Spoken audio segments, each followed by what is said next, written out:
অন্ত পৰিল ট্ৰাম্প আৰু মাস্কৰ মধুচন্দ্ৰিকা ট্ৰাম্পৰ বিৰুদ্ধে বিস্ফোৰক অভিযোগ এলন মাস্কৰ দাবী তেওঁৰ বাবেই নিৰ্বাচনত জয়ী হৈছিল ট্ৰাম্প মাস্ক নোহোৱা হলে ডেমক্ৰেটৰ হাতলৈ গলহেঁতেন ক্ষমতা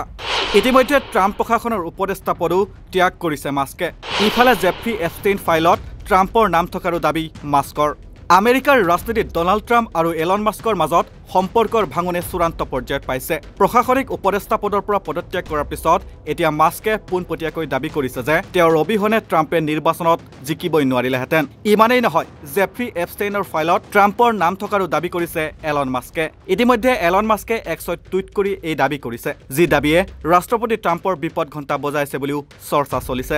ইফালে এক্স এণ্ডাৰত মাস্কে লিখিছে মোৰ অবিহনে ট্ৰাম্প পৰাস্ত হলহেঁতেন ডেমক্ৰেটসকলে হাউচৰ নিয়ন্ত্ৰণ ললহেঁতেন আৰু ৰিপাব্লিকানসকলে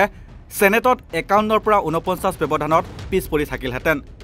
এই মন্তব্যক কেন্দ্ৰ কৰিও মাৰ্কিন ৰাজনীতিত উত্তপ্ত চৰ্চা আৰু নতুন চাঞ্চল্যৰ সৃষ্টি হৈছে আনহাতে বৃহস্পতিবাৰে অভেল অফিচত ৰাষ্ট্ৰপতি ট্ৰাম্পে কয় যে ইলনৰ আচৰণ অতি হতাশাজনক আমাৰ মাজত ভাল সম্পৰ্ক আছিল কিন্তু এতিয়া ই চলি থাকিবনে নাই সেয়া কোৱা কঠিন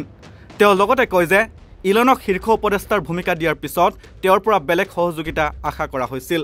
উল্লেখ্য যে ট্ৰাম্প পুনৰ ৰাষ্ট্ৰপতি হোৱাৰ পিছত তেওঁ মাস্কক অফিচ অৱ গভৰ্ণমেণ্ট ইফিচিয়েঞ্চি বিভাগৰ মুখ্য উপদেষ্টা হিচাপে নিযুক্তি দিয়ে যাৰ লক্ষ্য আছিল প্ৰশাসনিক খৰচ হ্ৰাস কৰা কিন্তু ট্ৰাম্পৰ নতুন one big beautiful bill actor সৈতে মতানৈক্যৰ বাবে মাস্কে পদত্যাগ কৰে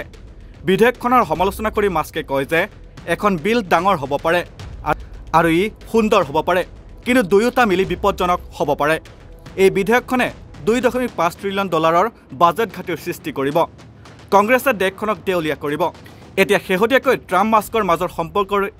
এই অৱনতিয়ে আমেৰিকাৰ আৰ্থ-সামাজিক তথা ৰাজনৈতিক দিশত এক নেতিবাচক প্ৰভাৱ পেলাব পাৰে বুলি বিশ্লেষকসকলে ধাৰণা কৰিছে দুয়োজনৰ বন্ধুত্বৰ মাজত ফাট মেলাৰ ঘটনাই আমেৰিকাৰ ৰিপাব্লিকান সমৰ্থকসকলৰ মাজত প্ৰতিক্ৰিয়াৰ সৃষ্টি কৰিছে নেক্সট ৰিপৰ্ট নৰ্থ ইষ্ট নাও